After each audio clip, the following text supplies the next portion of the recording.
তুমি চলে যাওয়ার পর যখন বুঝলাম তোমাকে ফেরানোর আর কোনো উপায় নেই, তখন নিজেকে খুব একা লেগেছিল। নিজেকে ব্যস্ত রাখার অনেক চেষ্টা করেছি। ভেবেছি কাজে ডুবে থাকলে হয়তো তোমাকে ভুলে থাকা সহজ হবে। চেয়েছিলাম সবকিছু ভুলে নতুন করে বাঁচতে, কিন্তু দিন শেষে আমি হেরে যাই। যখনই মনে পড়ে যে তোমাকে আর কোনোদিন পাশে পাবো না, তোমার সাথে আর কোনোদিন কথা হবে না, তখন বুকের ভেতরটা ভীষণ হাহাকার করে ওঠে। আমাদের মাঝে এখন 1000 মাইলের দূরত্ব। এই দূরত্ব পেরিয়ে তোমাকে একবার দেখার ক্ষমতাও আমার নেই। ঠিক তখনই চোখের জল আর বাধা মানে না। তোমাকে ভোলা আসলে অত সহজ নয়, আমি তো পারিনি। তবে আমার মনে কোনো ক্ষোভ নেই। আমি শুধু চাই তুমি অনেক ভালো থাকো, এতটাই ভালো থাকো যেন সুখে থাকতে থাকতে আমার কথা তোমার একদম মনে না পড়ে।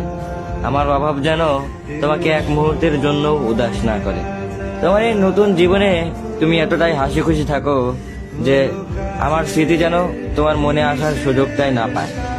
আমি না হয় তোমার দেওয়া স্মৃতিগুলো নিয়েই সারা জীবন কাটিয়ে দেব, কিন্তু তুমি থেকো তোমার মতো অনেক বেশি সুখে।